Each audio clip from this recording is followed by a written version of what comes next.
member electrical should do in front of doing this honorable act in electrical. I so submit. Dr. K.K. Kwok, I speak to support Mr. Wishiwai's proposed amendment cuts to Head 21 on cutting the annual involvement of Chief Executive. After Junior's whole turn, we actually have to turn on him. Well, he just showed what it means by honorable. We must listen. In Hong Shui Q, and it destroyed agricultural land and then declared his interests.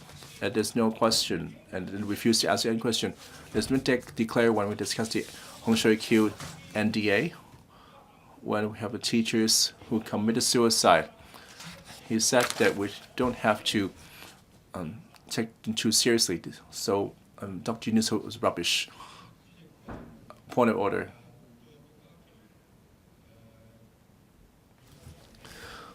Of the remarks made by Dr. K.K. Kwok, I found it offensive. First,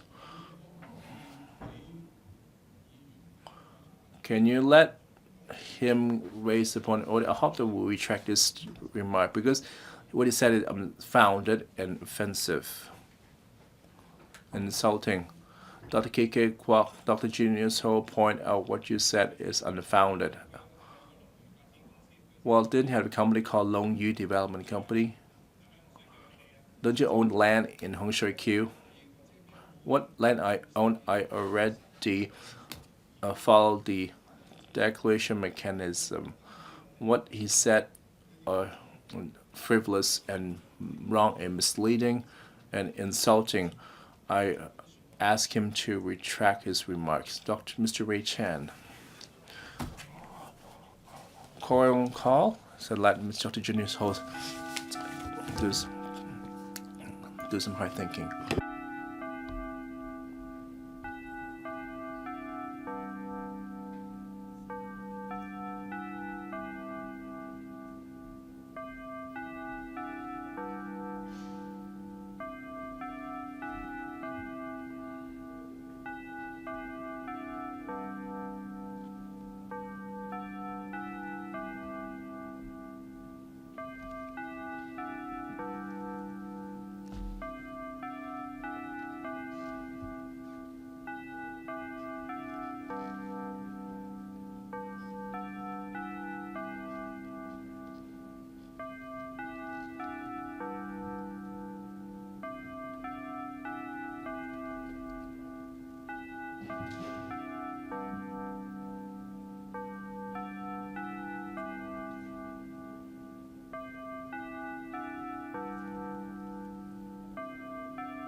喺呢項辯論裏邊呢， In this debate,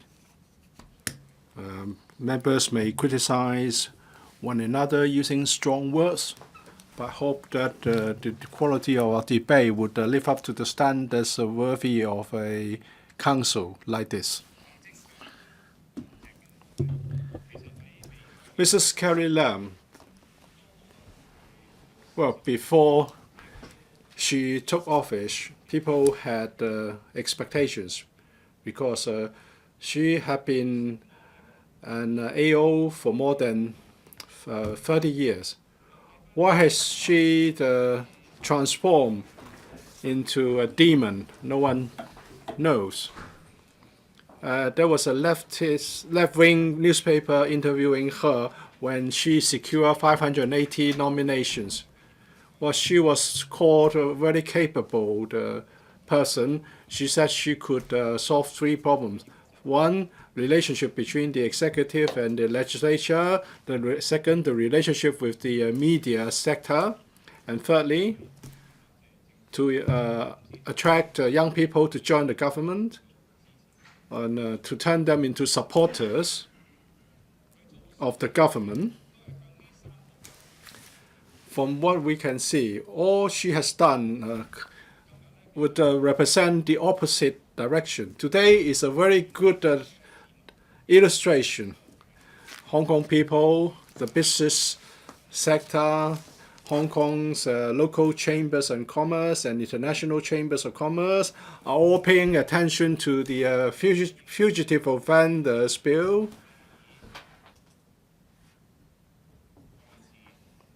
The significance of this bill is that Hong Kong, where people can invest, where we have one country, 2 system, where we have high degree of autonomy, would come to nothing.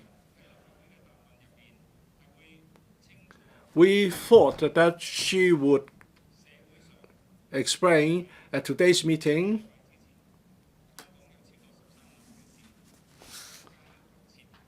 and respond by saying that the bill would be withdrawn in response to the 130,000 strong protesters who took to the street. Instead, she said, if there's any misunderstanding or disagreement, or if someone have misled the public, well, the views, these people have been speaking nonsense. Well, that's the biggest setback. That would be the beginning of her undoing if she wouldn't get a second term. There were many channels open to him to do a better job. In this instance, after 130,000 people took to the street, after some academics proposed alternative solutions, we all know that Professor Albert Chan, in simple terms, is a pro-China, pro-mainland legal academics, someone who never tried to play to the gallery. Even this professor said the fugitive offender bill would affect our system, our one country, 2 systems principle, and the rule of law. And he has proposed some new ideas, hoping that they will be adopted by the government. But what have we seen today? The community is more divided than ever. I hope members in this council who represent the business sector will come forward and speak from your conscience. This bill will not just affect the general public. People who have businesses and they have an intricate relationship with different parties on the mainland, or if they have foreign partners or investors who are working with them, will be affected. I don't know whether these members representing the business sector would tell us what their conscience dictates. If they continue to support the passage of this bill, they would have failed not just Hong Kong, but also the businessmen who have backed them. And secondly, let's look at how Mrs. Carrie Lam has been dealing with the media. I think the media sector has been mistreated. You know that in the press conference announcing the Fugitive Offenders Amendment Bill, there were 3 subjects, including the Strategic Central Link and how can you say that this is showing respect to the media, or that the CE was sincere in talking to them? And also before an EXCO meeting, she put a long face when speaking to the media after 130,000 people had taken to the street. And I have not mentioned the different means that she has used to try to make RTHK powerless. I think what she has done would further silence the media and the journalists. Our press freedom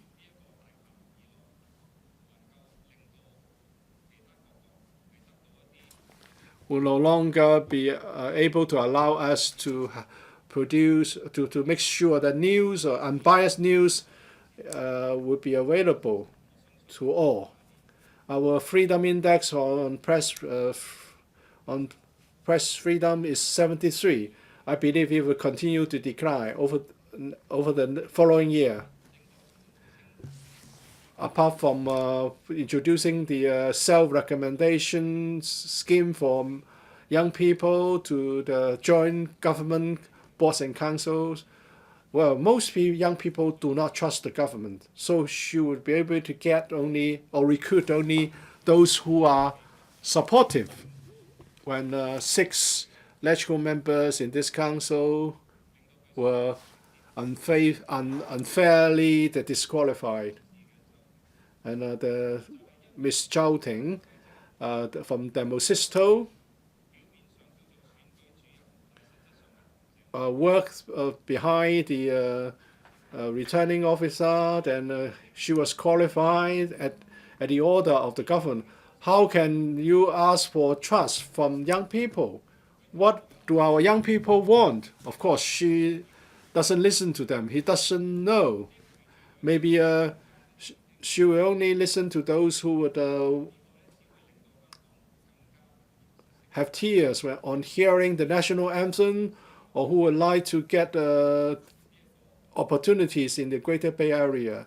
I think more and more young people would go in the opposite direction.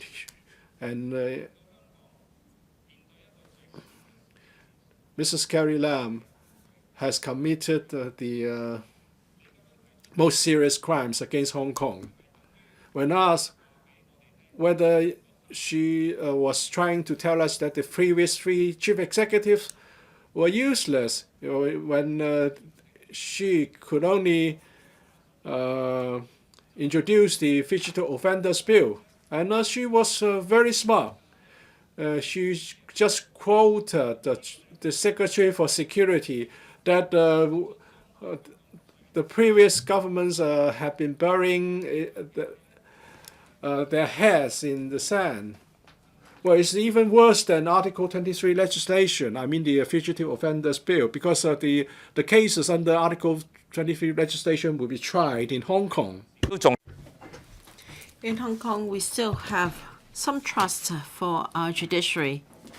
For sure, we will have more trust in our judiciary than the courts in the mainland.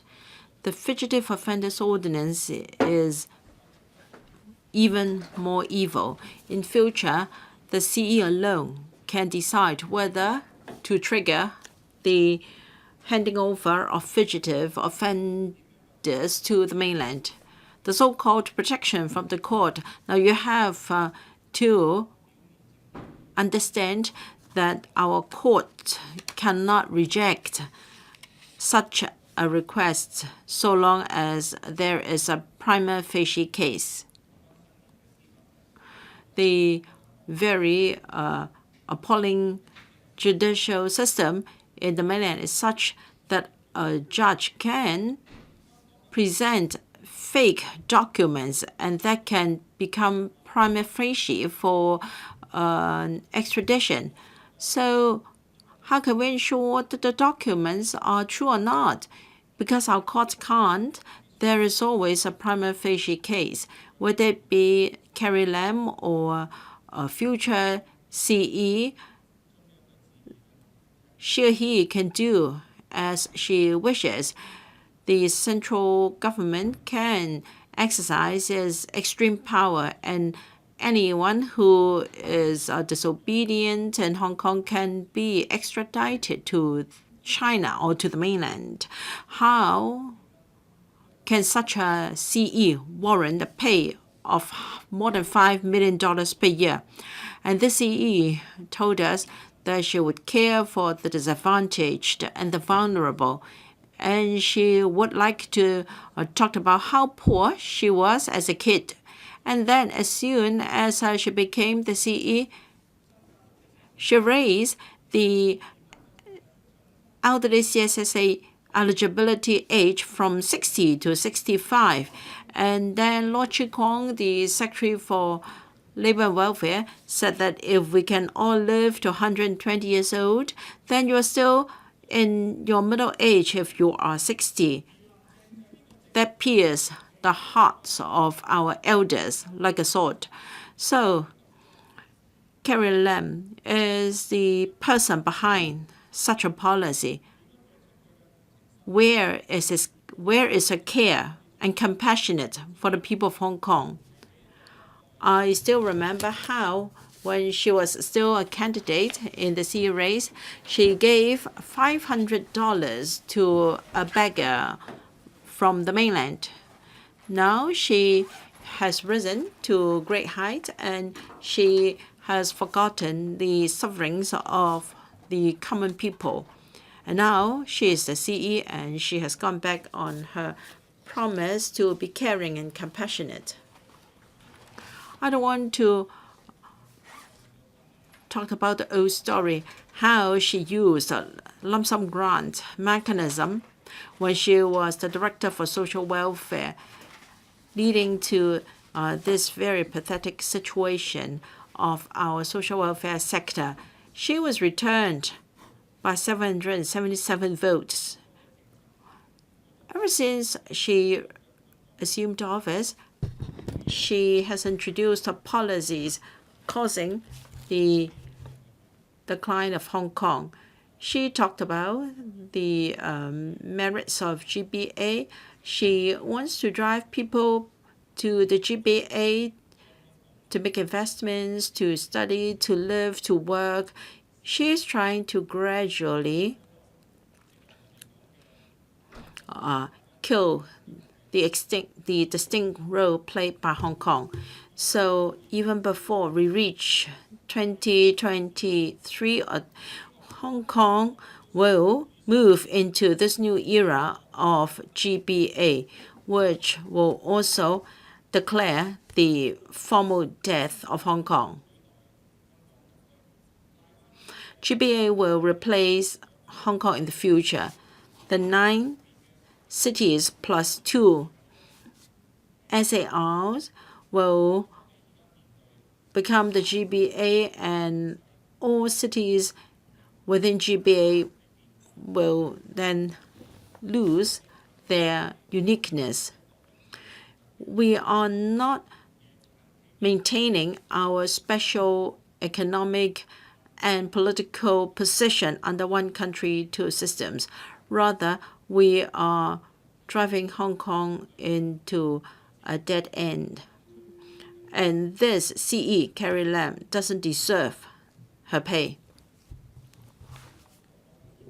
Mr. Holden Chow.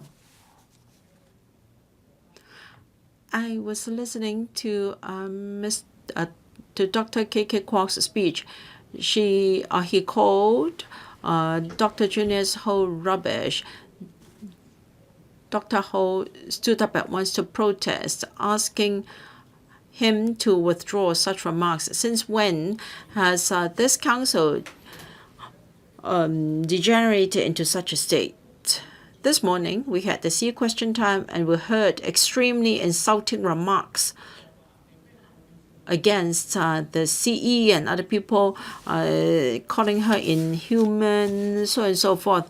Since when has the opposition camp started to educate the public using extremely insulting remarks and using verbal violence against our government officials? And I think they are setting a very bad example for our children. Regarding the amendments in this part of the debate, they all want to cut the pay of certain officials. First, they want to dock the pay of the CE as proposed by Dr. K.K. Kwok, and some want to cut the expenses for the police and for the Security Bureau. So by moving amendments to cut the pay and cut the expenses for officials and departments respectively, they're using that as a political trick to do a blow to our government. I note that yesterday there was someone from the opposition camp trying to move a vote of no confidence against CE and even a vote of no confidence against you, Madam Deputy. Of course, they talked about the fake meetings staged by their so-called Bills Committee. And I think it is the kettle calling the pot black. They were in the wrong in the first place, but they like to put the blame on others. They are playing all sorts of tricks, and this is very, very bad. Now, if the expenses for these departments, including the police force and the Security Bureau, are cut, then Hong Kong cannot operate at all. Will they only rest after Hong Kong has gone to such a stage? In Area 37, they would like to cut the Civil Service Bureau provision for organizing national studies. So there is such a proposal. I'd like to mention that Hong Kong is a part of our country, and it is natural that we should enhance our understanding of the country. The government has the duty to provide public education, and civil servants still have the responsibility to understand their country better. There is no need for us to fall into the trap set by the opposition camp. Whenever there are efforts to enhance people's understanding of the country, they call it brainwashing. They like to resort to such rhetorics. I hope that the public will not be misled by such language. We do have the responsibility to understand our country better, not to mention the very close relationship between Hong Kong and the mainland. The country has also presented us with opportunities for further economic development, and I disagree with the views of some of the opposing members.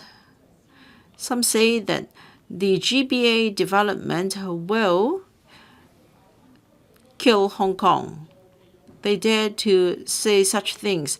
It is because of the GBA development that Hong Kong people kind of more alternatives when it comes to work, to live, and to study. The GBA development will provide more opportunities for Hong Kong people, and they say that it is a trap to kill Hong Kong. I think I have the duty to set the record straight. Otherwise, after they have made repeated accusations, then for people who haven't heard this explanation from us, they will be misled. So we do need to set record straight. Some of the amendments, number one, for instance, to dock the pay of the CE, 41, the pay for the Secretary for Security, and also another amendment to cut the expenses for organizing national studies. I must oppose such amendments, and I feel duty bound to inform the public that such amendments to cut the expenses for departments have only one motive. They want to undermine the credibility of our government. I must set the record straight. Thank you. Dr. Fernando Cheung. Thank you, Madam Chair. Mr. Odin Chow said that the opposition camp move these amendments to cut the pay or expenses for officials and departments respectively, and he will oppose. Of course, he is from the pro-government camp. Of course, it is their mission to protect the government. Well, as legislators, what can we do about the budget? We can support it, we can vote it down, we can also abstain, of course. But members of the public have expectations for us. They hope that the budget will serve the needs of the community and to ensure that public money can be spent in a manner to respond to the needs of the people. If our people face difficulties in a particular area, if they have a particular need, then our resources should be used to provide the service they need. And if we think that there is room for development in a certain area, if it is visionary to implement policies or measures, we should spend our resources on them. And of course, we should have innovation and technology, and the community has problems associated with education, healthcare, social welfare, environmental protection, arts development, so on and so forth. All these areas require resources. However, legislators do not have the right to increase spending in any area. All we can do is to cut expenses. We cannot increase expenses. So what are lawmakers supposed to do? Every year, when we want to move amendments to the estimates, the pro-government camp will accuse us of making trouble. But what else can we do apart from cutting the expenses? Because this is an executive hegemony. They have the right to enact laws. The legislature, in fact, has no power to enact laws. The government have to start the process before we can get them. The private members will never get anywhere.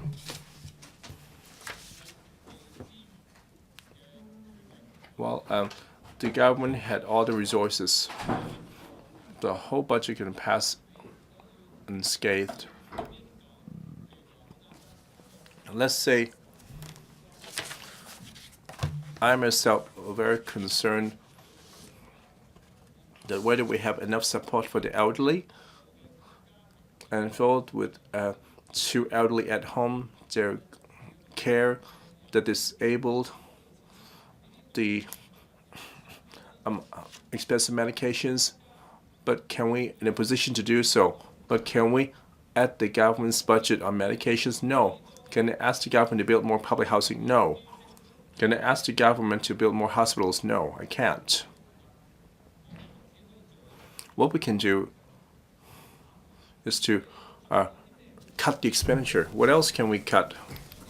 Madam Deputy, which public expenditure item can we cut? We can only complain about the lack or inadequate rather than too much. So we want to choose something that we see there's a serious mistake or make the officials accountable. Or do a bad job, which is just cut their pay. Want to explain to the public and to set the record straight, so we don't let the loyalists accuse us of as troublemaking. Can we build anything here? Can we really do anything here? We can only raise views, but the authority is not, power is not with us. And under this system, we definitely have the votes. So what is left at LegCo? If we don't toe their line, we can only criticize them. We hope that they will wake up, but they won't. But through our narrative, we can relay the troubles to them. They're a reaction to the outside.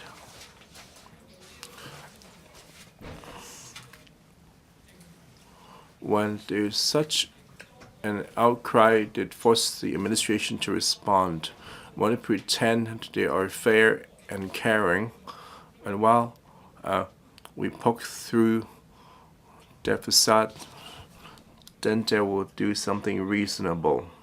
That's how the whole game works. That's how they control our society. This is the seat of power. This is the only place where they have to explain to the public and face the public. That's the only thing. That's the only venue left in Hong Kong. That's our strength. That's why we have to preserve the institution. I'm worried that whatever left will be gone too.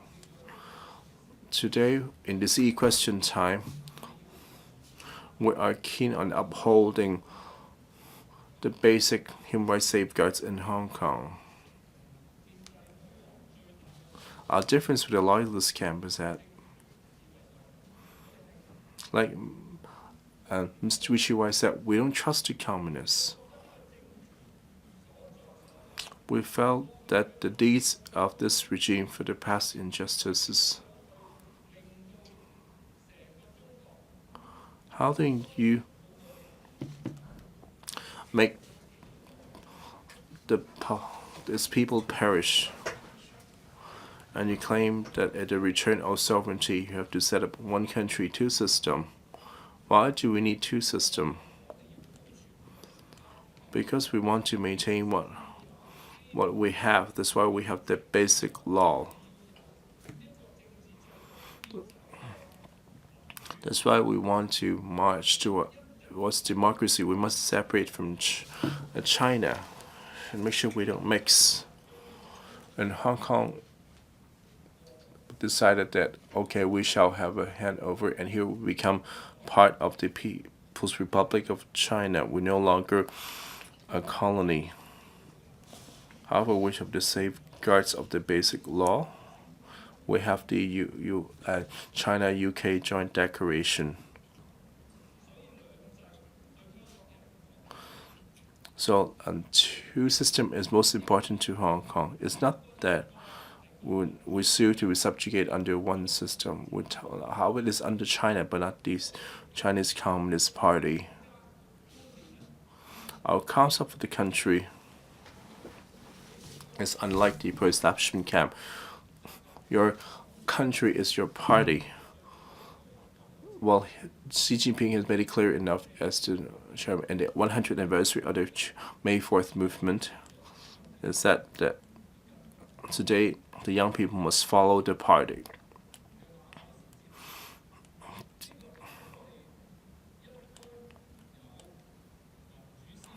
This is not something that would the democratic minds of the Western concept as described, like for example, justice, human rights. They're not allowed to discuss that. In Hong Kong, we must advocate these are our core values. For many years, we are trying to upholding these universal values. Today, we're seeing Hong Kong being encroached. Well, that's the fundamental difference with the other camp. We won't speculate that why you're so loyal to the communists and how do you see this regime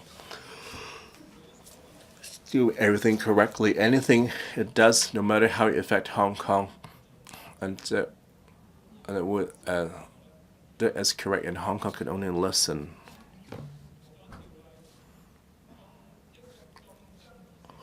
Well, the FOO amendment bill is such a controversial piece of amendment.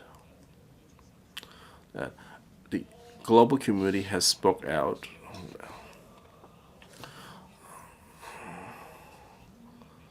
And the members who have considered this legislation pre-97, for example, Margaret Ng, well, it was meant as a safeguard. And the CE said at LegCo this is all hogwash. And when a member accused the CE of lying, our president will see that as disorderly conduct. What has become our legislature? We can't criticize the officials. For example, you're asking us to more neutral wording. So if we all act so-called neutral, that means we don't have a position. Or let's say you could say everything both ways. Well, we just turn it into a rubber stamp then. You now take away our chance for opportunity to speak out.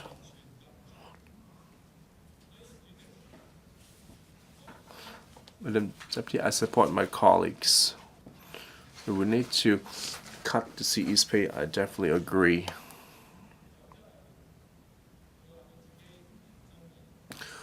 The CE claims herself as fulfilling serving justice. He claims that there's a seat for her in heaven. In her interview with the BBC, she believed that she will have a spot in heaven since she's done something good. She's an honest and direct person. Madam Deputy, I wonder if you remember just some time ago, at the previous time in LegCo, when she tried to answer members' question that why she raising the eligibility for elder CSSA from 60 to 65, she replied that it's what you approved and supported. I recall that you're part of DAB, and your DAB caucus members had an uproar and found that it was distorting and put the blame squarely on us. For a chief executive like that, for someone who claimed to be just unfair and claimed someone who had a place in heaven, I can say that in broad daylight. Well, the way she spliced and diced it, I wonder which member said that she will stand up to her defense. Well, was something she had done and blame us while approving the budget does mean as if we are approving it ourselves. For someone like this, someone claims themselves as one with integrity and honesty,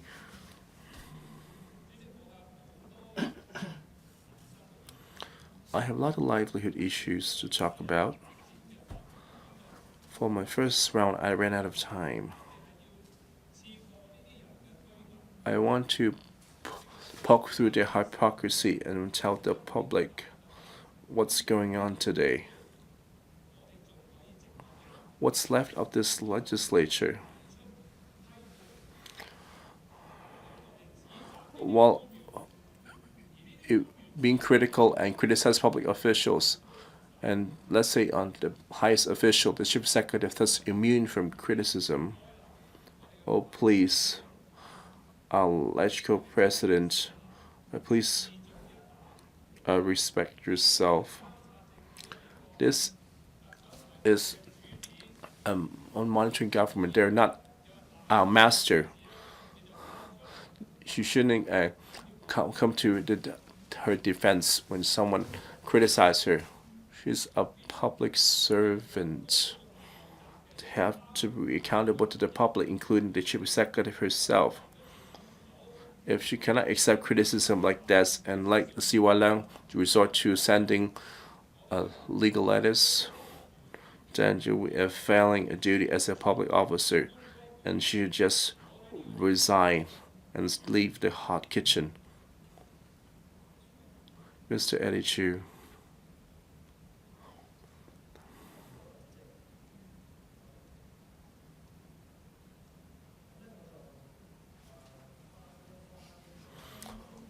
Well, flipping through the amendments headings, I noticed that Mr. Al Lockhin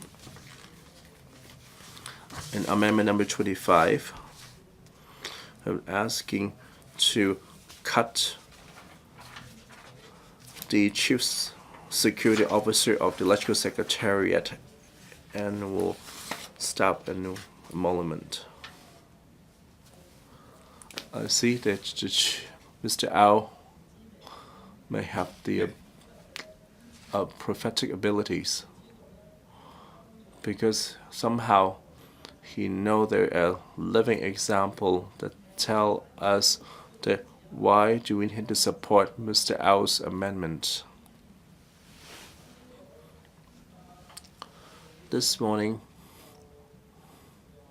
Claudia Mo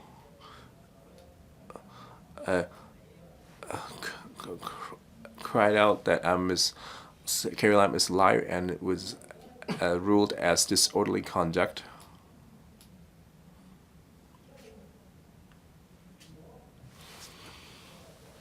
Well, those accuse people of lying and then it is disorderly conduct.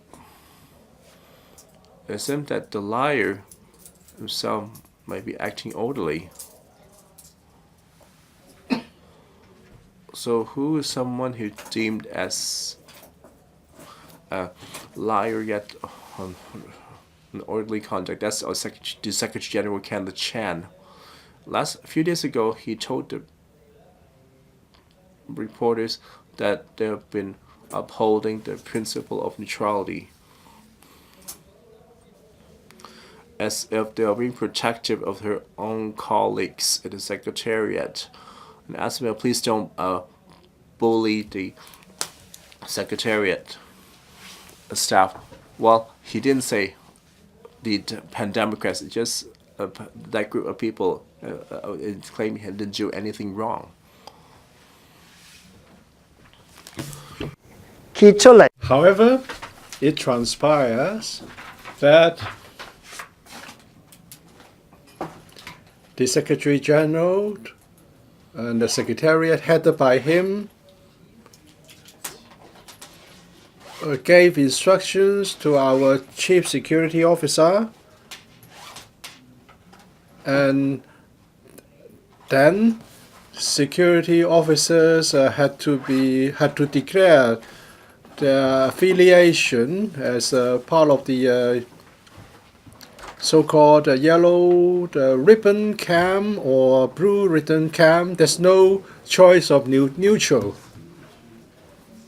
Well, actually, Secretariat staff as mentioned in the forward of our website, they are not civil servants. They are employed directly by the Electoral Commission without distinction of party affiliation and political stance.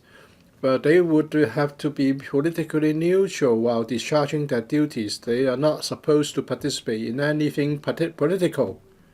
So what has become of this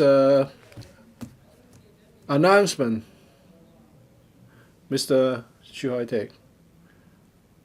I think what you are saying might not be related to our agenda today. I've noticed that a letter has been sent to me. The Electoral Commission will be handling this very fairly on the 20th.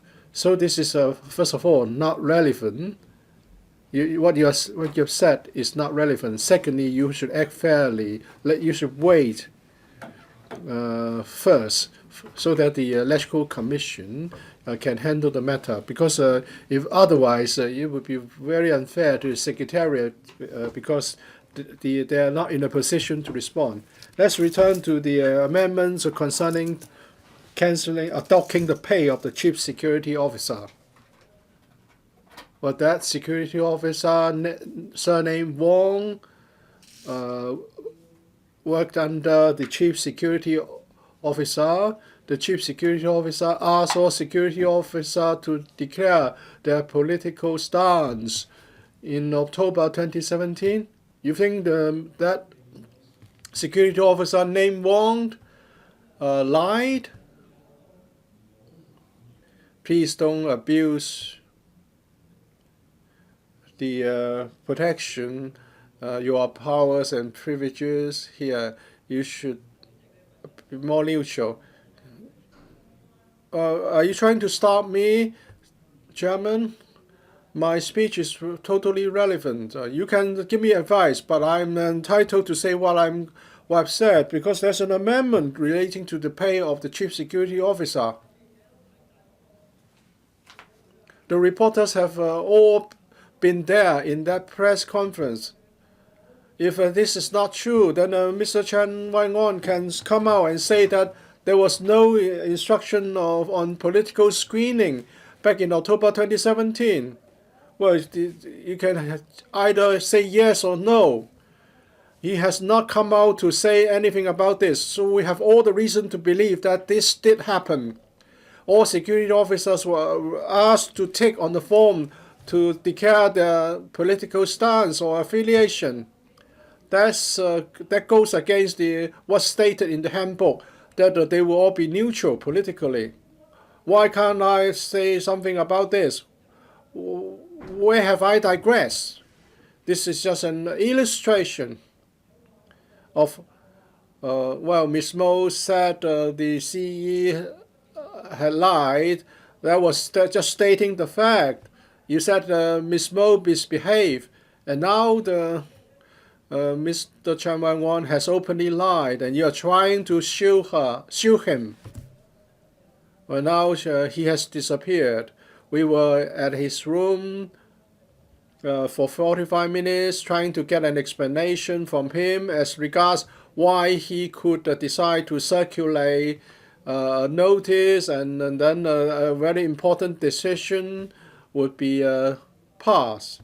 Why he didn't allow people to bring that matter up for discussion at the committee. We want the Secretariat to be impartial, just acting like a referee. I want the chairman, you would also be fair and act like a referee. Don't ascend into the arena. Now you are protecting your own people, and you offer indiscriminate. He has sided with the loyalists. Or if you say I'm wrong, produce your proof, produce your evidence. But that security officer, surname Wong, have indicated to us the political atmosphere that we are in now. now my boss wants me to declare my political stance, and I want to be politically neutral. That's the pledge of the Secretariat, and now in order that she could speak to the press, she had to cover the entire face. Well, because there was the concern that no one would be willing to employ her again. That's the white terror. You are considered a snitch. So there was political screening, and if you are not the blue camp, if not pro-blue, you have to be careful. Why do we have to take out all these for a discussion here? Because the matter is so serious that it would lead to the collapse of the system. That's why we want to rectify things. Why do we have this amendment to start with? Well, I believe that there are other amendments about the Electoral Commission, but you have only approved this one. This provides a point of intervention that we can speak on the Electoral Commission. And of course, we are not proposing the reduction of electoral members' remuneration. But then on the other hand, we are also talking about resources for this security arrangements. Just at the point when we have the Fugitive Offenders Amendment Bill, you expelled members just because the member said an official had lied.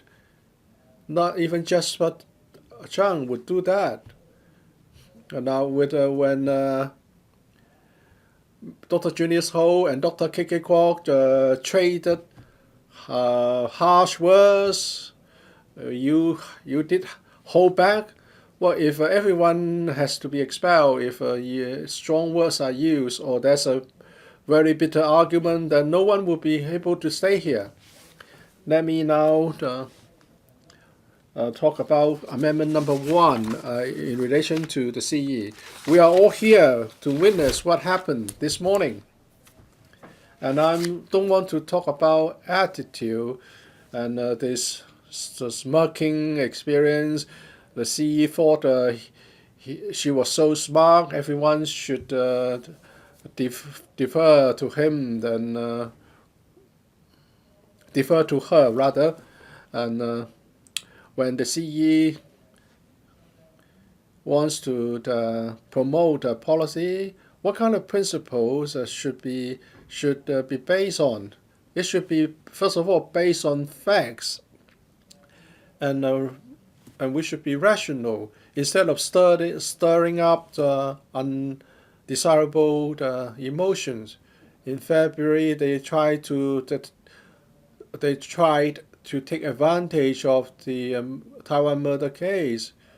The family members were taken advantage of, first of all by the DAB and then by the government officials.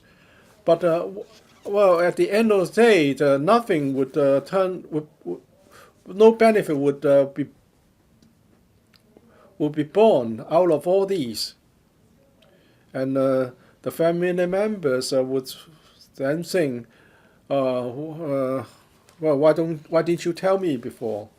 And then in the process, well, she had to twist the facts.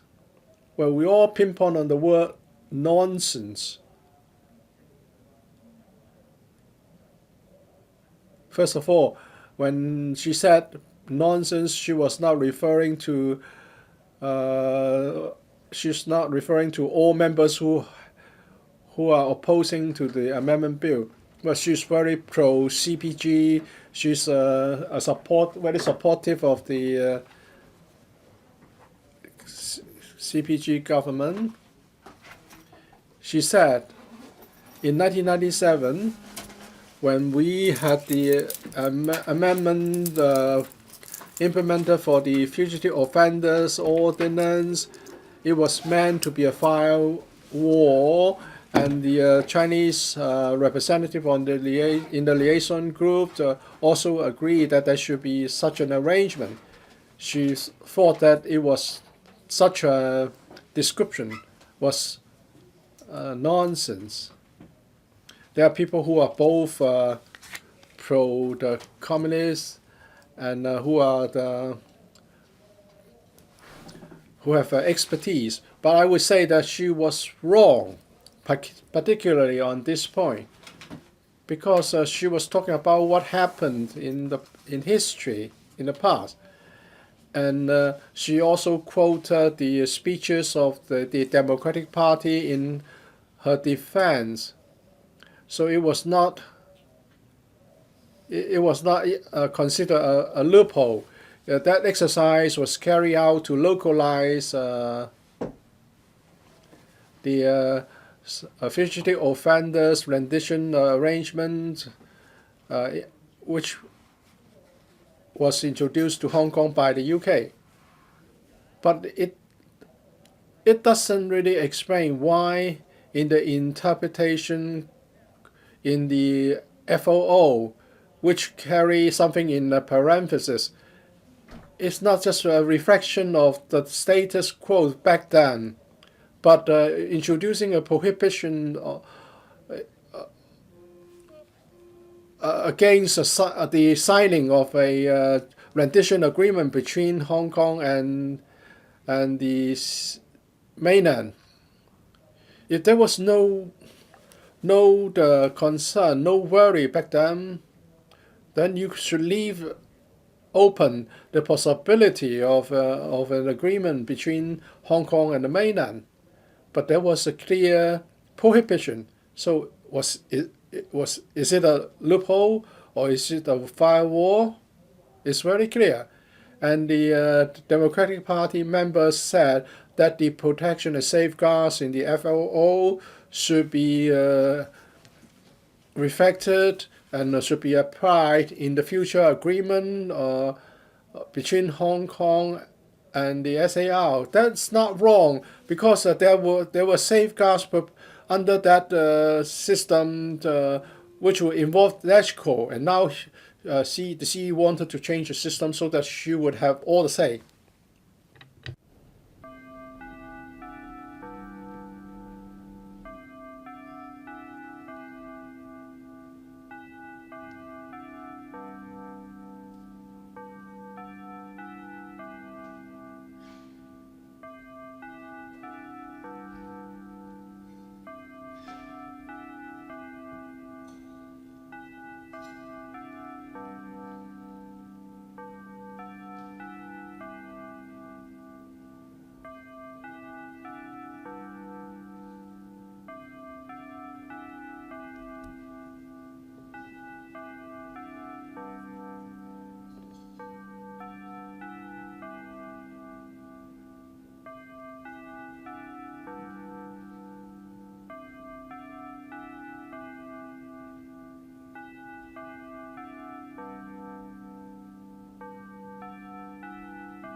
毛孟靜議員。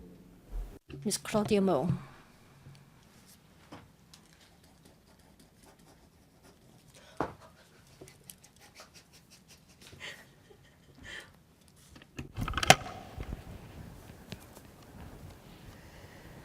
It's almost amusing just now to hear you warn Eddie Chu that he shouldn't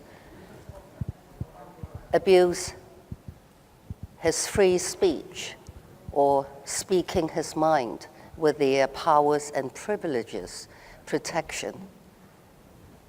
So legislators are not allowed to speak their minds.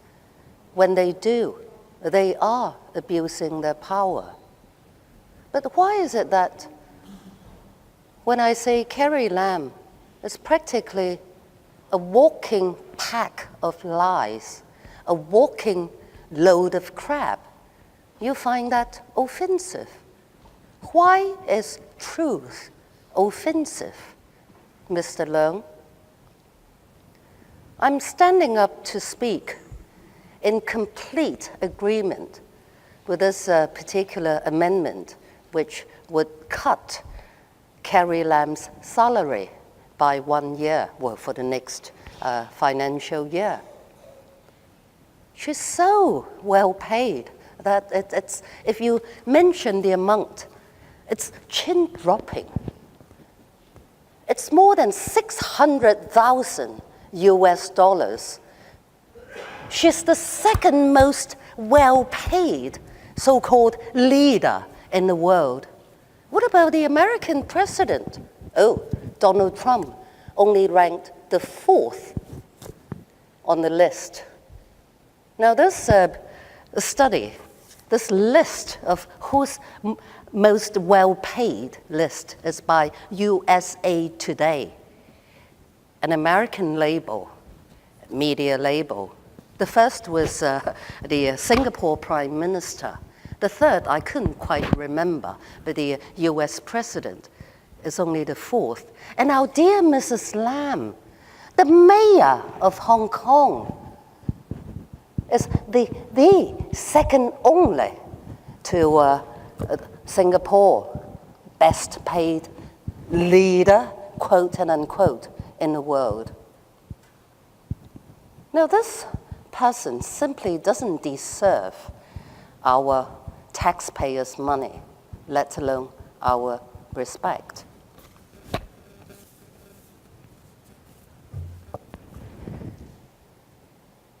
It's come to everyone's realization that through her Hong Kong-China extradition antics, she's successfully shaken Hong Kong's international financial hub status. You have to agree, Mr. Shek. Please don't fall asleep. Abraham, you are listening. Good. You represent our property sector. You knew what's going to happen to Hong Kong. I mean, only yesterday, the International Chamber of Commerce, we usually abbreviate it into ICC. The ICC takes this Hong Kong-China extradition issue quite so seriously that it would bother to send its grave objection to legislative members here individually. I got a copy of the very extremely strong objection.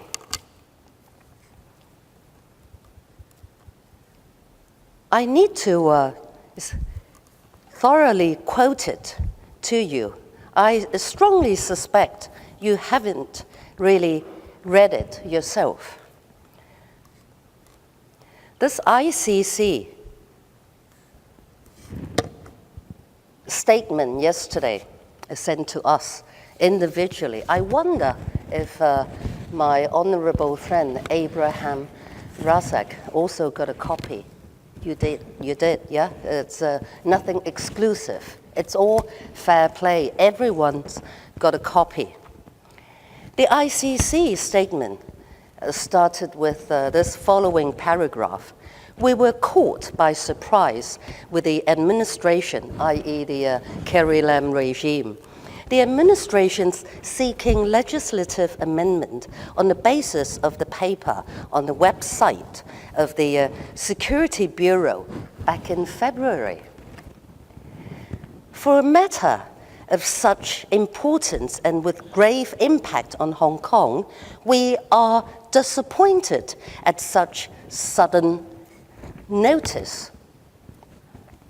And then it went on to say, the language is very strong, and I quote again, worse, it says worse, W-O-R-S-E, worse, comma, the administration, the Carrie Lam government, has only allowed a short period of limited consultation for an issue which practically affects working and living in Hong Kong. This is most unbecoming in terms of public governance. Particularly, the administration has previously committed to initiate public consultation on the details of any rendition arrangement proposals with China mainland authorities upon completion of discussion with them. It now seeks, it meaning the Carrie Lam government, seeks to complete the enactment of the amendment bill in the current legislative year. Now these two paragraphs are seriously strong enough, you would think, but it goes on. The final point by the ICC, listen, point number 3. In the face of concern expressed about the proposals, the administration, the Carrie Lam government, trimmed the list of offences applicable from 46 to 37. The crux of the matter, however, is not the list of applicable offences, but rather the adverse impact on Hong Kong as a place to live and work, and to continue growing as a major business centre, attracting overseas investment. This Carrie Lam person is selling Hong Kong down the river, down the toilet. We have to go against this person who thinks she's some sort of tin pot dictator and she could just run Hong Kong like a little kingdom in a molehill. This is unthinkable in any major city in the world, and yet this is what we are facing in Hong Kong. So don't you think, with all that cited and listed, I actually have another bit I would want to cite here too, for the record, for this Legislative Council's record, the U.S.-China Economic and Security Review Commission's report. There were 3 key findings. Let me look at it. I will be very quick. Yes, it's here.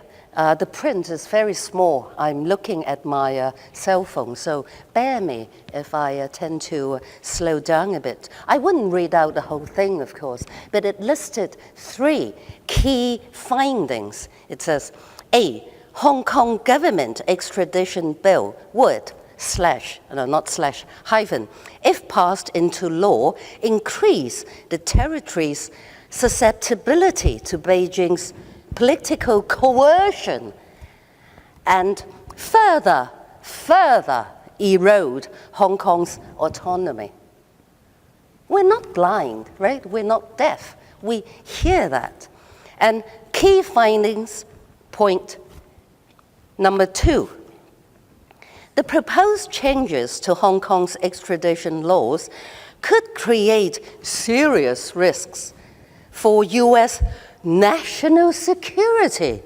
Now that I was taken aback when I first read it yesterday.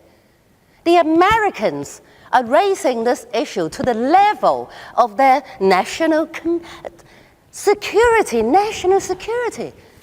How scary. What more scary than that, right? And it went on, American national security and economic interests in a territory. In a territory, Hong Kong, that is. And key findings number 3 by this Hong Kong controversy in the American eye. The third key finding, as Beijing accelerates its encroachment on the territory's autonomy. Now, encroachment on, please can I remind the use of prepositions to your secretary, by the way, Kenneth Chen.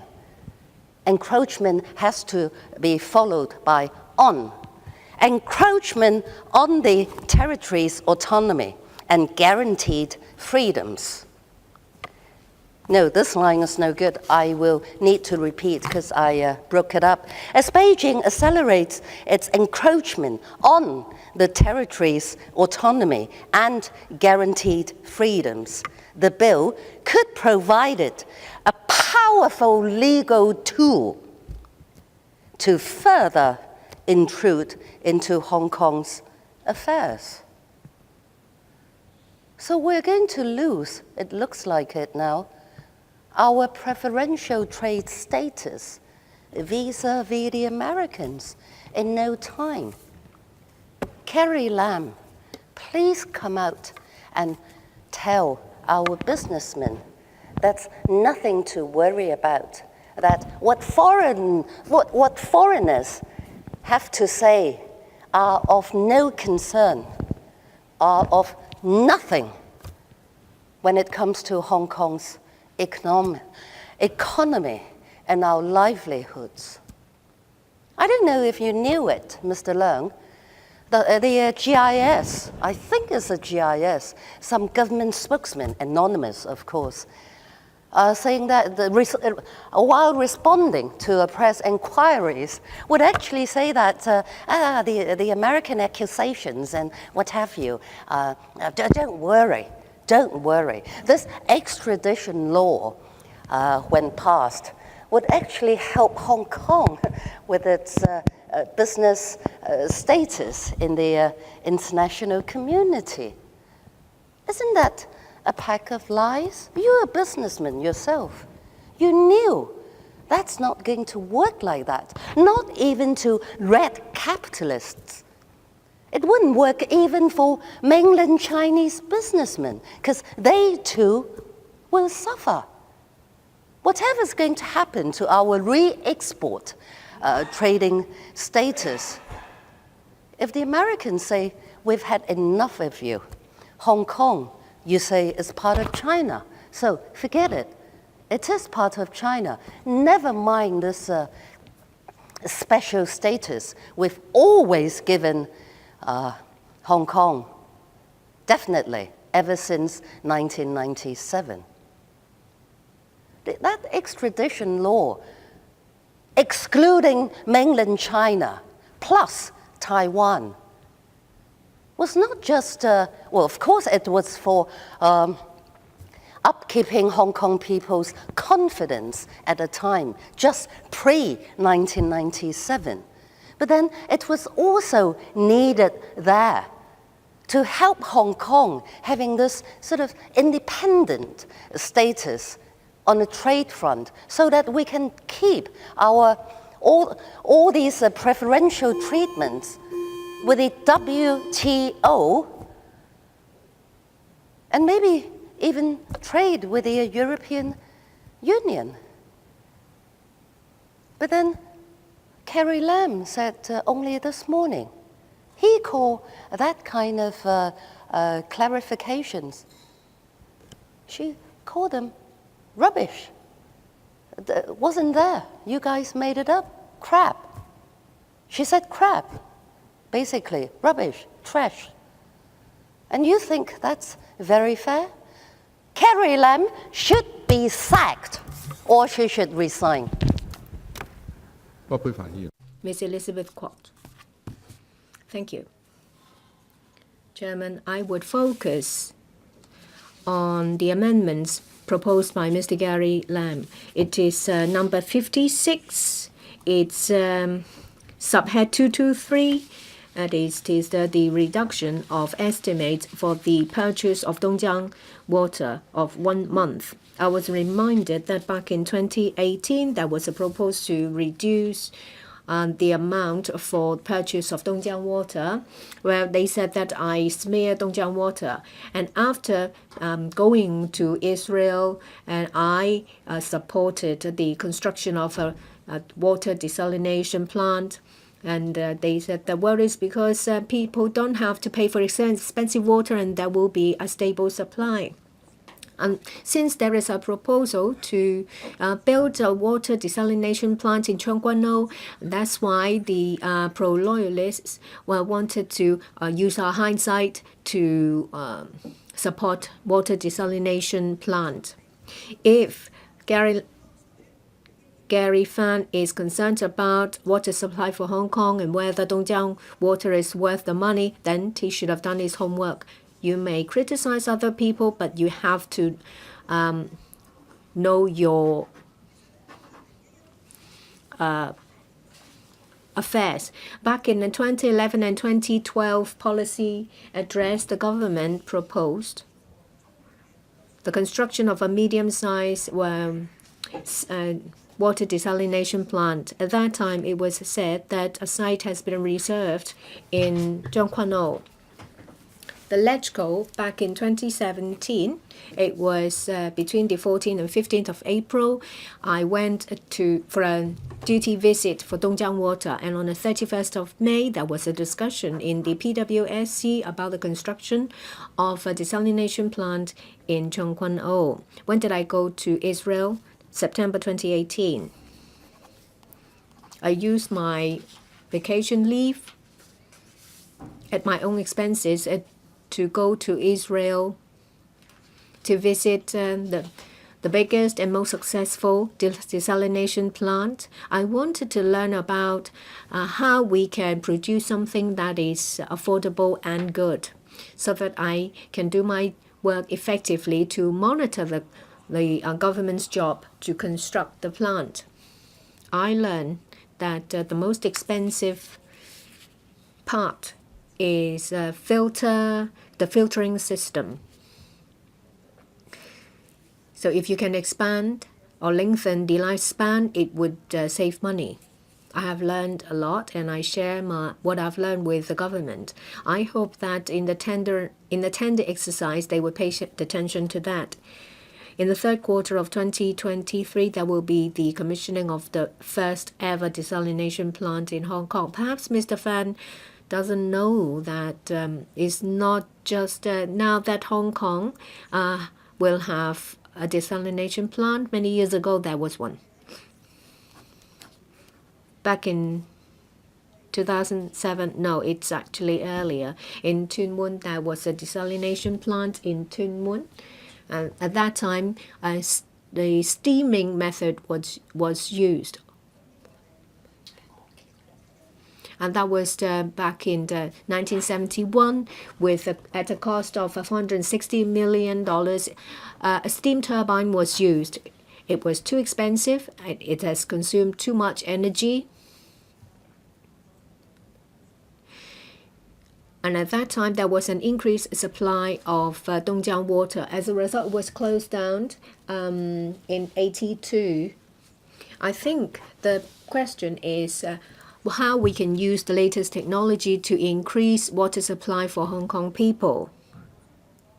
And I was accused of having hindsight, and that was a turncoat back in 2016. On the 14th of December, I have actually asked a written question on water safety. In view of global warming and an increase in global population, there was actually well, there is still a shortage of water, so we have to strengthen our management of precious water resources and to try to explore other sources. In Germany and in US and a lot of cities, and well, they could expedite the recycling of water and to make better use of rainwater. In recent years, we have experienced more extreme weather. We have either serious drought or serious flood. At that time, we said that we should improve our approach. I made a proposal to Wong Kam Singh, and they said that they would look into it. I now ask the government to do more. Singapore is a very successful example. Well, it's a so-called sponge city, and they have increased the seawater area from 320 hectares to 34 hectares, and they managed to generate water supply that will meet 30% of demand. In this regard, I think we can do better. Then we went for a visit to learn about Dongjiang water. I remember a lot of members have formed their views after the visit.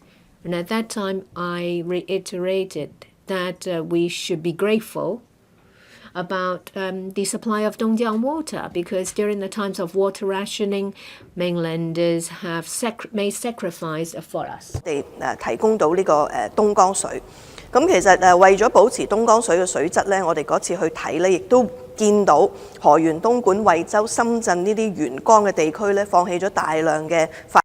In order to preserve the quality of Dongjiang water, we saw that cities on the mainland sacrificed a lot for us. All along, they spent a lot of energy to help improve the quality of water. Coming back from the study visit, members argued here in Hong Kong whether we should go for a lump sum or block contract. I said that if we were to go for quantity-based consumption instead of a fixed sum, and if we want to make sure that we would have 820 million cubic meters of supply, then when there is a big drought, would it be that our water resources would be supplied to other cities? If we don't take out the insurance, we will not be able to have water for our use, even if we can pay for it. And can we really weather those losses? Therefore, at that time, I already said that, well, it's not that I don't think Dongjiang water was not good enough. Please do not put words into my mouth. Of course, Dongjiang water is good. But with global warming, we know that water resources are becoming tight. When we have to make sure that there will be stable supply of water resources, we must prepare for rainy days. If indeed there is going to be a major drought, what can we do?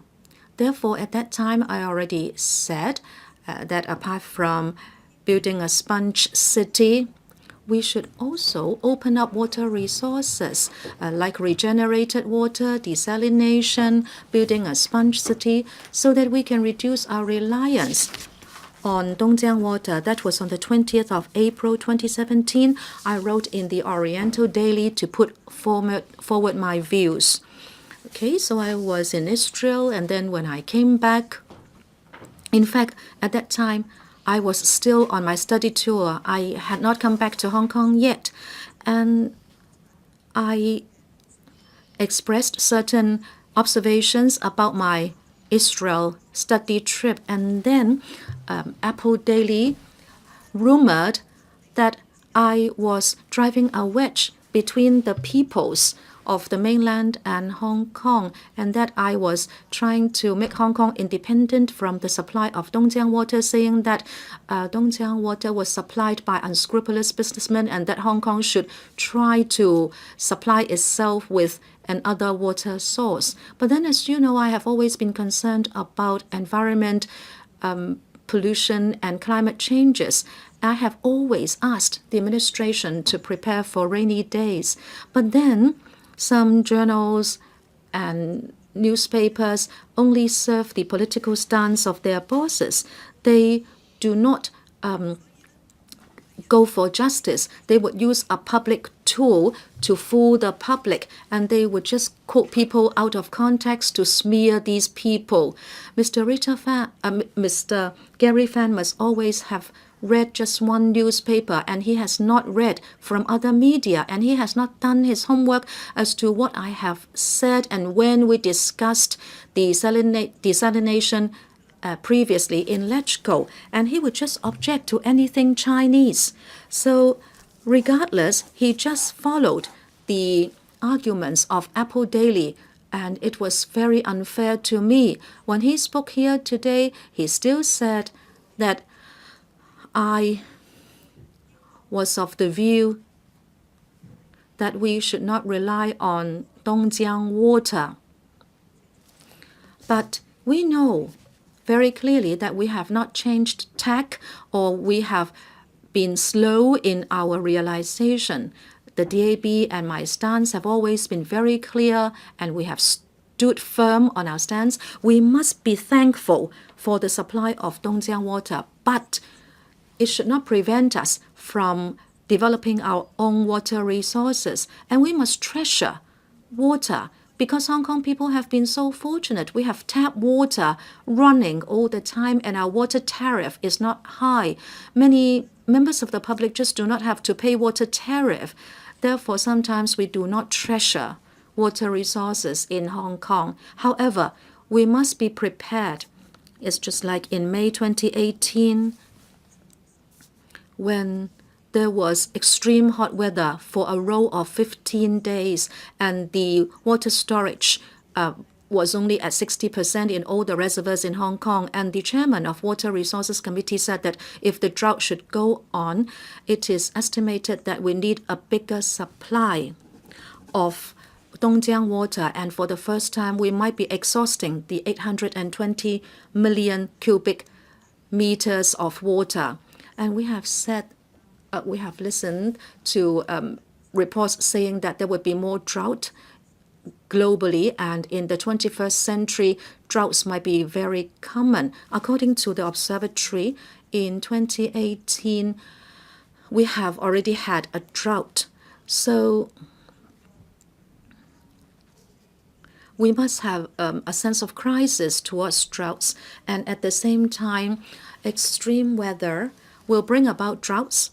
And then when we don't expect torrential rain, there will be torrential rain causing disasters. Recently, I was at a seminar on water resources, and I heard experts say that we should be prepared for droughts, but at the same time, we should also get ready for floods caused by torrential rain. Therefore, we must manage and develop and also treasure our water resources. And we must make better use of a sponge city so that we can release floods and not be flooded. Therefore, I still hope that locally we can use regenerated water, we can use grey water, and we can go for desalination, that we should be more active and progressive in all these endeavors to ensure that Hong Kong will have enough water to use. I hope the administration will also step its efforts to educate the public on environment and ecology, and teach the public to treasure water. Mr. Wu Chi-wai, in this session, I'd like to refer to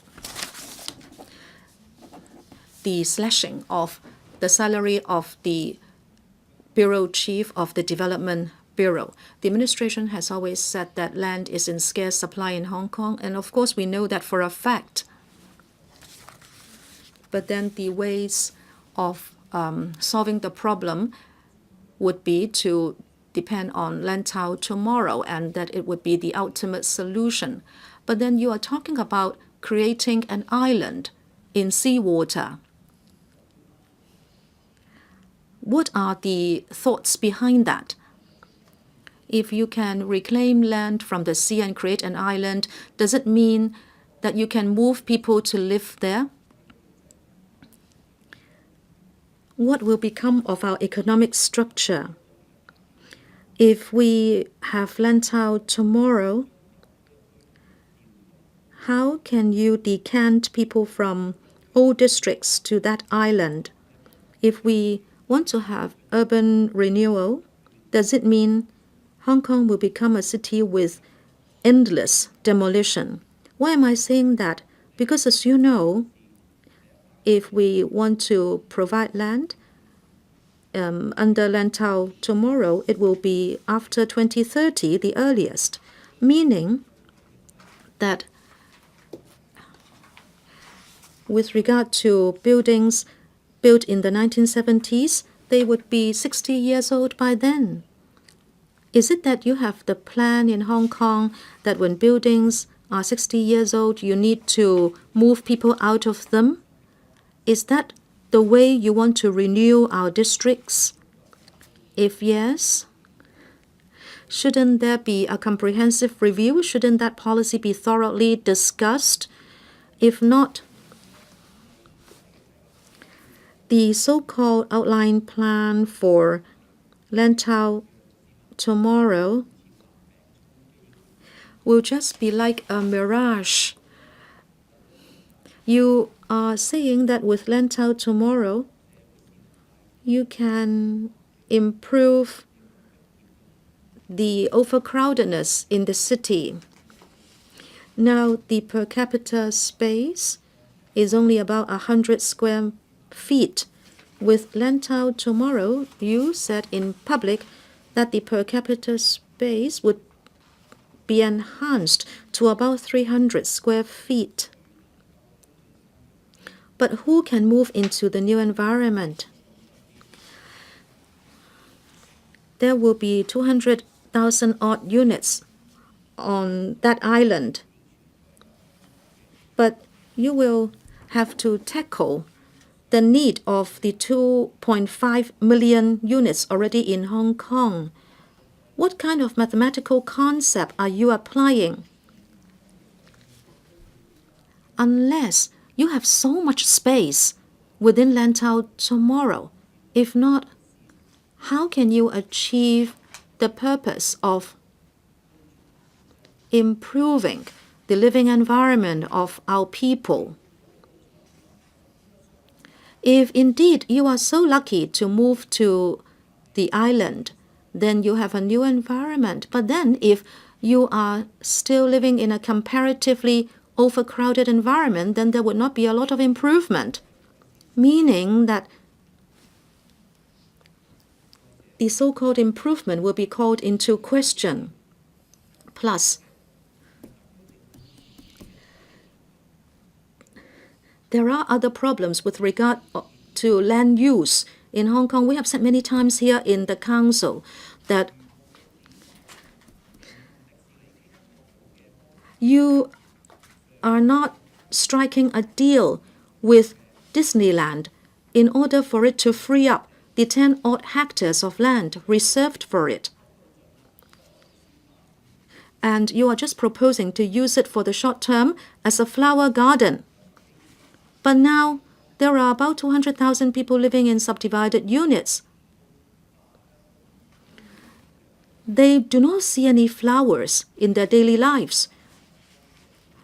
And there is such unfair and uneven distribution of land and housing space. I think that is the responsibility of the Development Bureau, isn't it? Or should the CE take up the responsibility?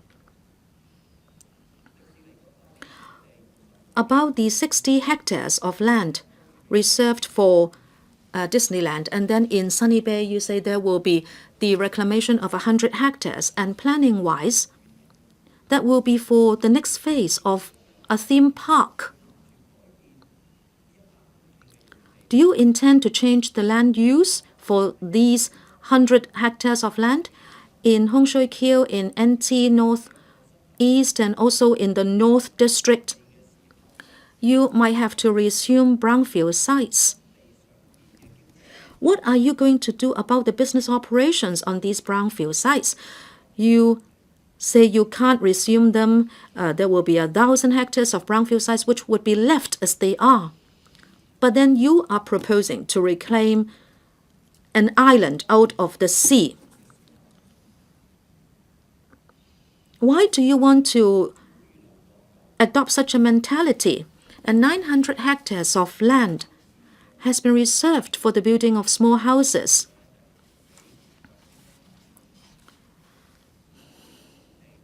But the thing is, we have this court case with us, and the court has ruled that the administration should not use reserved land to satisfy the demand for small houses, which are going to be built with ding rights. What are the changes we should expect about land supply in Hong Kong? No one knows, but the administration doesn't want to take a comprehensive look. And it is just saying, no matter what, I want that island to be reclaimed from the sea, and with that island, everything will be fine. Is that a reasonable way of doing things? Shouldn't the Development Bureau rethink this? Or is it that with an island of Carrie Lam, you need to reclaim that island on Lantau? And there will be 1,700 hectares of land in Singapore. They have got a clear vision because they would like to seek economic development. So they have been reclaiming 1,000 hectares of land. But what about Hong Kong?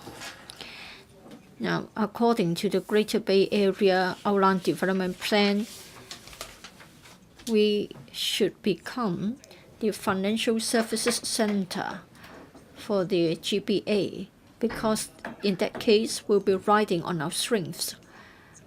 But then Carrie Lam, the chief executive, is the first person to destroy our firewall. Our status as a financial services hub is being challenged. Carrie Lam also said that we should become a city of innovation and technology, and we should divert our efforts to that sector. And therefore, a lot of resources have been channeled to R&D for innovation. You have R&D and innovation, but you haven't got a production chain. And what sort of a picture are we going to get? Because it has not been supported by any manufacturing industries. Now, we have been told that all the technical parameters for the reclamation project are fine. I'm sure engineers will tell you that in this world, there won't be any engineering problem that lacks a solution. The answer lies in whether you have got the money. In Hong Kong, we have just got too much money. You can't imagine how much we have got in our public coffers. Since we have got so much money in the fiscal reserves, we always say that through infrastructural projects, we can drive our economic growth. How come that for a rich city like Hong Kong, we run out of ideas to promote our economic growth and can only count on infrastructural projects? I'm not saying that infrastructure is not important, but for you to regard infrastructural projects as the only driver for economic growth, it is problematic. We need infrastructure to have economic development. So we need projects that are related to future economic development. Say, for example, you may need land for our economic development. Then you need to elaborate the idea, but you are not attracting investors. You just let Singapore to poach all our businesses, and the headquarters are being relocated to Singapore. So on what basis can we compete with others? for talents. You're saying that in the GBA, we are going to get tax concessions. There are facilitation measures for you to live in GBA. There are lots of opportunities in the GBA, so you better move there to live. Now, if you embrace such a policy, what is left for us in Hong Kong? I think I have a lot of reservation. On the 14th of May, the Public Works Subcommittee is going to discuss a paper. I'm afraid it goes against the direction of the economic policy of the CE. Now, it seems that the population is going to be reduced because we're supposed to go to the GBA to live. There will be opportunities in the GBA. Many more people will go there to work. And then as a result of the amendments to the extradition law, there will be a back door to be opened, and our status as a financial services hub will be challenged and affected. And for the Bay Area economy, we are supposed to carry out the mission given to us by the central authority. That is, we should rely on our institutional strength so that we can bring value addedness to the GBA. Now, we are asked to give the green light to carry out the study. But what is it all about? You try to look at the technical details of the project, and yet we are still not clear about the philosophy or the rationale of the project. I think it all boils down to the amount of money available to overcome the technical difficulties. Well, we have money and we are not worried about cost overrunning, and we don't need to be careful about public money. Even if something goes wrong, no heads will be rolled. So as long as you can get the approval, then you don't need to worry about any consequences. But I just doubt whether such a philosophy is going to bring any benefits to Hong Kong. Well, in this session, I want to point out that this kind of planning, in particular in relation to the case of the GBA planning, it appears to me that it is being sort of promoted without taking into account other policies.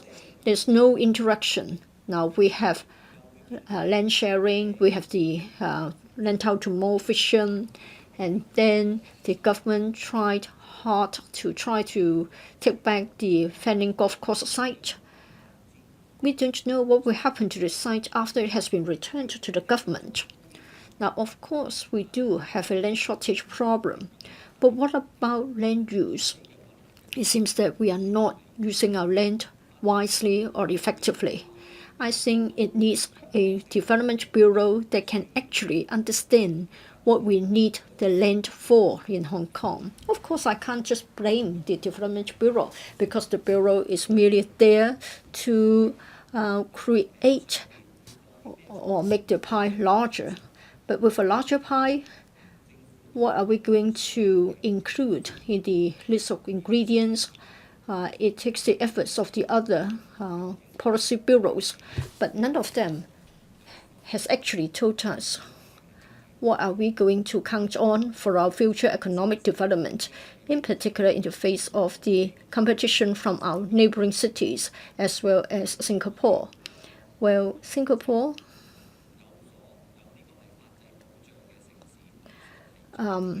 is posing a challenge to us because we are competing on the strength of rule of law. And please also don't forget the concerns raised by different chambers of commerce. Mr. Dennis Kwok. Madam Deputy, I would like to refer to Head 72, ICC, and also Head 92, the DFJ. First of all, for the DFJ, every year for the Department of Justice, they are increasing their estimates every year. Well, on the face of it, the administration is promoting arbitration. Hong Kong should become a hub for mediation and arbitration and dispute resolution. I think the administration has been working very hard in promoting the development of Hong Kong along this line. The workload is increasing, so we do know that the DFJ needs more manpower to carry out the promotion. It is understandable. And at the meetings of the Administration of Justice and Legal Administration, myself and my colleagues are in support of such a call for more manpower resources for the Department of Justice, because they need more money so that officers can attend international conferences. And then we would like to attract more events of such a nature to be hosted in Hong Kong. This is good for Hong Kong. Now, the DFJ is saying that we should have a conference on international arbitration. I understand that in the year 2021, it will be hosted in Hong Kong. We need manpower resources so that Hong Kong can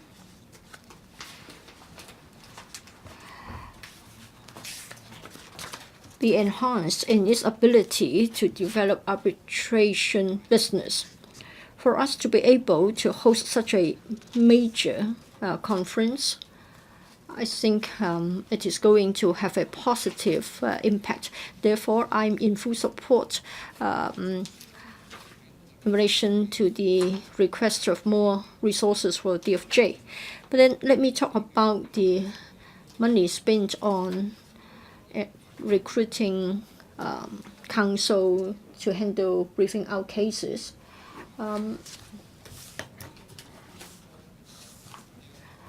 I think we know that we need to engage counsel and senior counsel to help out. Sometimes even Queen's Counsel has been engaged to supplement the experience that we don't have in Hong Kong.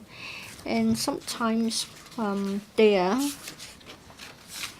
fees may be sort of a lower level than that charged by our senior counsel in Hong Kong.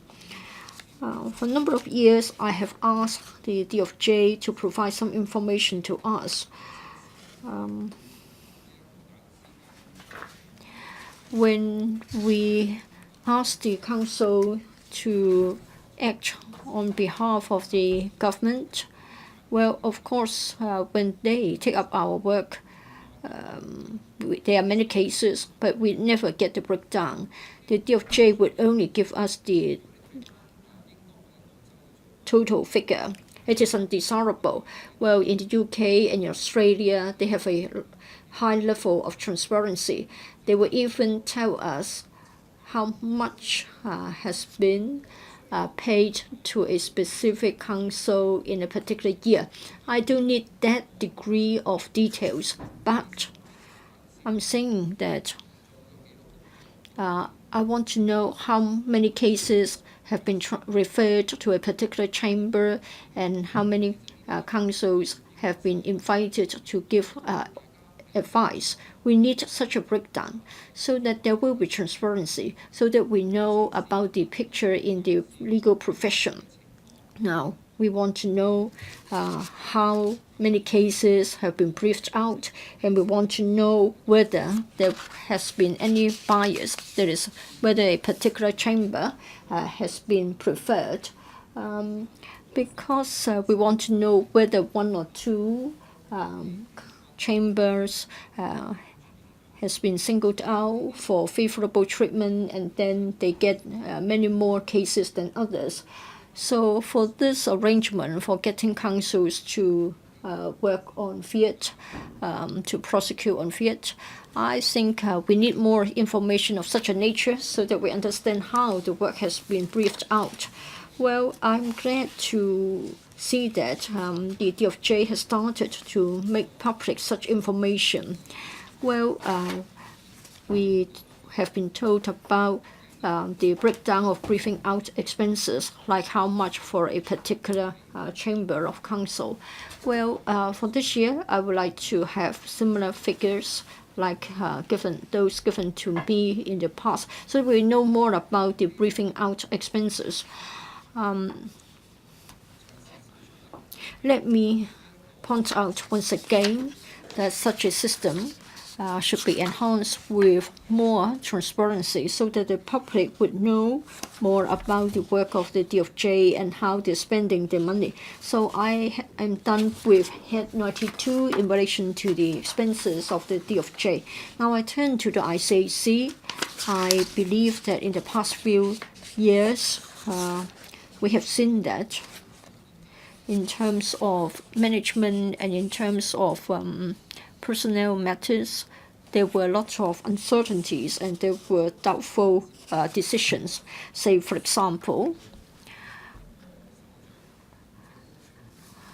for the head of the operations of the ICAC, well, the officer was asked to take up acting appointment for an unreasonably long period of time before his position was substantiated. Well, for investigators or other officers within the operations department, we want to know why they were asked to act for so long before they would be substantiated. And now for the DFJ, again, we have seen something similar. I won't say that it has become a scandal, but at least it would rightly be described as a problem. The Director for Public Prosecution of the Department of Justice has to spend over 1 year before the candidate has been appointed and announced, and for an announcement to be made. That hasn't happened in the past, but how come that there are so many problems with personnel appointments? How come that a series of procedures and steps will have to be followed before the appointment of DPP is recognized? So from the appointment to confirmation, how come that it will take so long? If we refer to previous DPPs, from the time of an appointment to confirmation,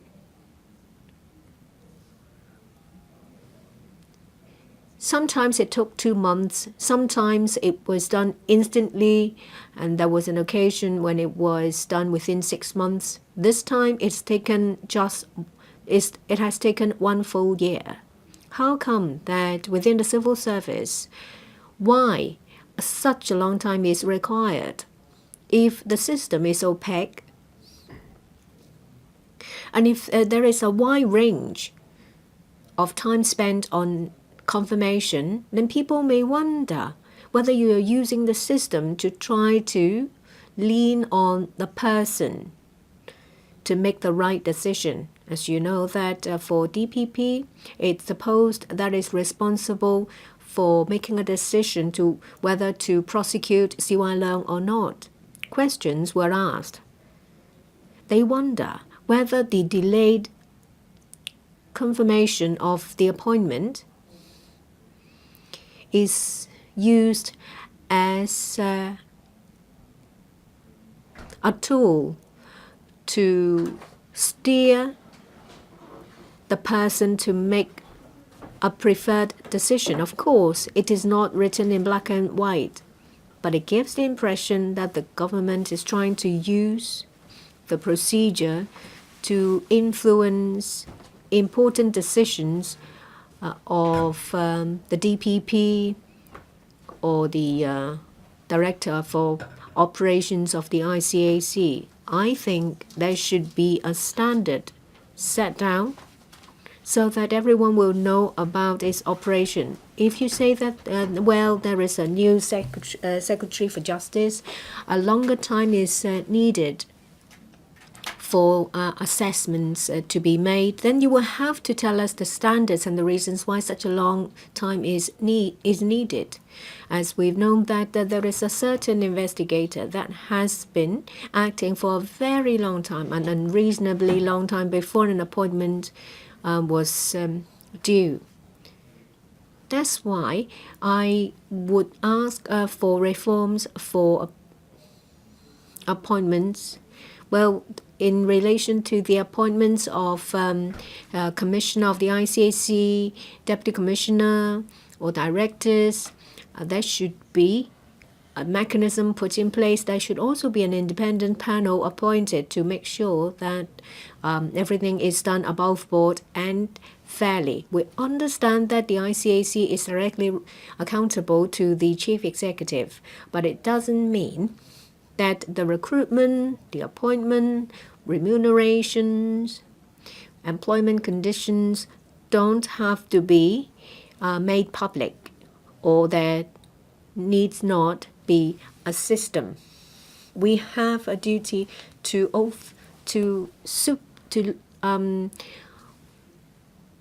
look at the appointment and to make sure that everything is done in a proper way. I do think that the appointments of various posts in the ICAC and the Department of Justice should be transparent to make sure that public fund is properly used in order to boost public confidence. Lastly, I'd like to say that in the Chief Executive's manifesto to her policy addresses, she has been saying that she would like to extend the scope of the prevention of bribery ordinance to the Chief Executive. It's been put in her manifesto. So far, the ICAC has not made any proposal to reform the ordinance. The Secretary for Justice has been saying that studies have been conducted, but there has never been any pieces of legislation that would take 7 years to look into, no matter how complicated the issues are. You keep saying that you have encountered difficulties and some insurmountable difficulties, but no explanations has been offered. Is it the case that the central authorities refuse your proposal to change the law, to extend it to the Chief Executive, and you cannot explain about this reason? But this is the internal affairs of Hong Kong. Why do you have to involve the central authorities? You may say that Andrew Lee, when he was drafting the report, you can't say that he has not considered the difficulties in expanding the scope to the Chief Executive. I'm sure that Mr. Lee has given it thorough consideration before making the decision or the recommendation to expand it to the Chief Executive, so there is no constitutional issues. Once again, the government's trying to pass the buck. They said they have promised to do it, but they haven't done anything. They promised to reform the system, but they haven't done anything, and they haven't given us any explanations. That is unacceptable. That's why I have moved a private member's bill. I want to explain that when there is a will, there is a way, and it doesn't take long. In this regard, the government still owes Hong Kong people a reason and an explanation. So in relation to the ICAC and the Department of Justice, I so submit. Mr. Charles Mock. I would like to speak on Head 55. It's Mr. Ray Chen's amendment to reduce the Communications and Creative Industries branch of the CEDB in relation to the personal emolument, annual personal emolument, about the Communications and Creative Industries branch. Well, I don't know why Mr. Ray Chan proposed the amendment for the reduction. But what concerns me is that there is a blatant flaw on their part, is the planning of 5G. I can only describe it as a bucket of tears. In the past decade or two, where we have been leading in a leading position in the launching of such services, we're always the forerunner. The previous Telecommunications Authority has done an excellent job. However, when it comes to 5G, people had high expectations because it's a key policy area of the nation. They have seen enterprises like Huawei, which has been fighting fiercely for 5G standards. They have done a lot of work in the international arena trying to get a foot in. You would have thought that the Hong Kong government would do everything to dovetail that, but reality speaks otherwise. What we can see is that in other jurisdictions, say South Korea, in April, they have launched partial commercial services. In the US, in some cities, there are some services launched in mainland China. There are also services launched in some regions or cities. In Japan, the government said that in the 2020 Olympics, 5G will be used extensively to show that they are in a leading post. But what about us? We haven't even put the spectrum to auction.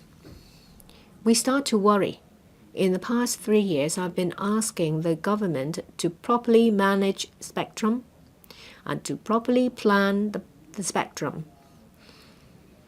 Well, I don't know. I think the government keeps chanting to themselves that, well, there is an established practice, it's been working really well. I recall that 2 years ago in a meeting, the then Communications Authority head was in an argument with me and said that for the 5 gigahertz bands, something had to be done. But they said that we have to wait for standards before we embark on planning. So it's ITU planning in 2020. But we're still in 2019, so they will make a decision in 2020 and then map out what they're going to do. So the spectrum will be up for auction in 2024, maybe. Well, luckily, to a certain extent, they have picked up the pace. But in a lot of countries, a year or two ago, they have already auctioned the spectrum. The Communications Authority, the CA, kept saying that we have not lagged behind, we are still the forerunner. I don't know how they have interpreted the situation to be this way. Well, they said that, well, telecommunicators can start their tests, but if they fail to get the spectrum, then they won't know what equipment to purchase, how they're going to manage the entire thing, how many transmitters they are going to need. It's just like, if you don't know which site you will succeed in buying in an auction, there's no point in planning. Madam Deputy, this is nonsense. 2 years ago, they said there was no problem. But what are the actual problems? Later we found what the problems actually were. At that time, they refused to deal with it. And then recently, that was just not long ago, for the 3.5 gigahertz band utilization right,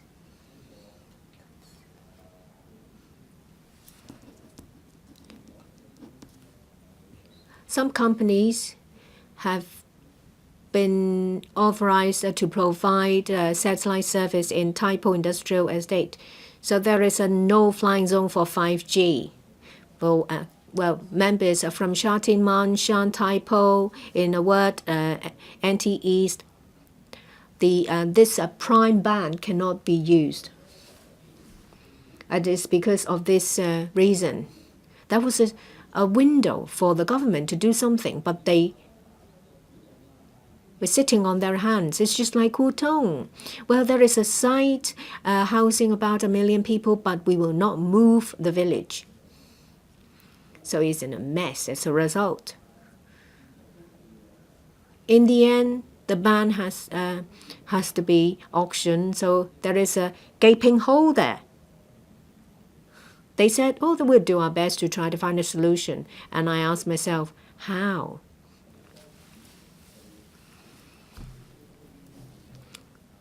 Eventually, the government said that they are going to do the auction for 3.3, 3.5, 4.9 gigahertz bands will be auctioned.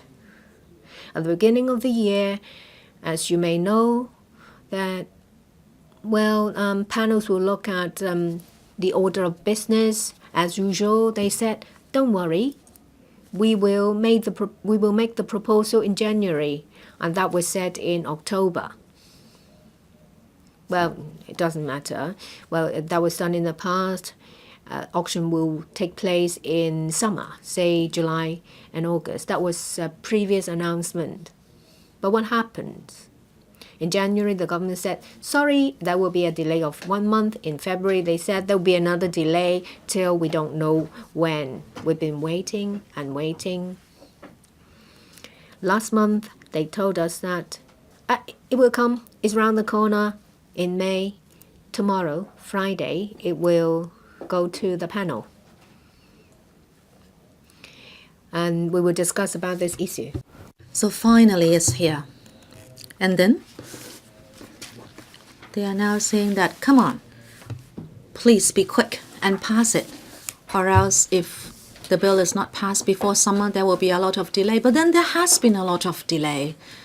And then you are now telling us that if the bill can be passed before July, then by October we can have the auction. If you pass it only in October, there will be more delays. Of course, I don't want to see more delays. However, the entire delay was the result of the work of the administration. I don't know why there has been such a delay. If there had been a good reason, we could have been told. I was writing all the time to the administration, to Harriet, and also I asked them to explain, but then they did not explain anything. And therefore, we have waited until now, and now they are telling us that they want to do this quickly. Well, they're always like this. They delay matters and then they tell us to rush when they are ready. Now we are worried that because companies in the sector are reflecting to me that there would be more delays. But the administration is quite smart. It will divert your attention in the interim to tell you that from the end of last year, they will give you the high frequency bands of 26 gigahertz to say that it seems they are providing the biggest number of frequencies. But then we are talking about high frequency and low frequency bands.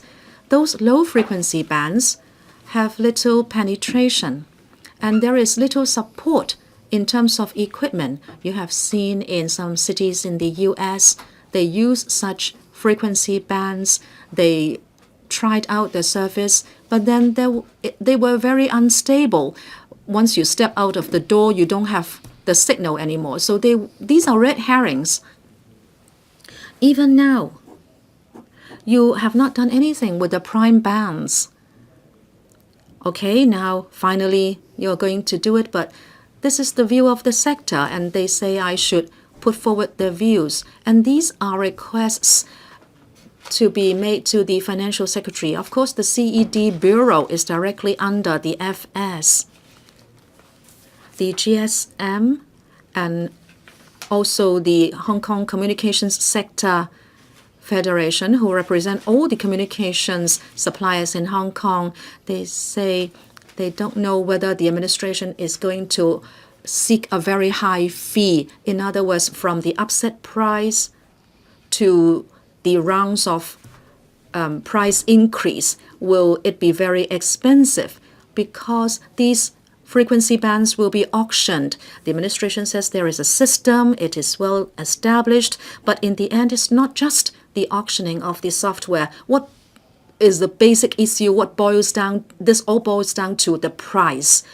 I hope the FS will also understand this instead of just the Communications Authority understanding it, because the cost of 5G is a lot more expensive. You need to use many more frequencies. If you use the previous upset price for auctioning, then this time around, since you are providing 10 times the number of frequency bands, the cost would also be 10 times higher. And what about the construction cost as well? Because as you know, even the average man in the street understands that you need to have more transmission stations, and you need 10 times more such stations.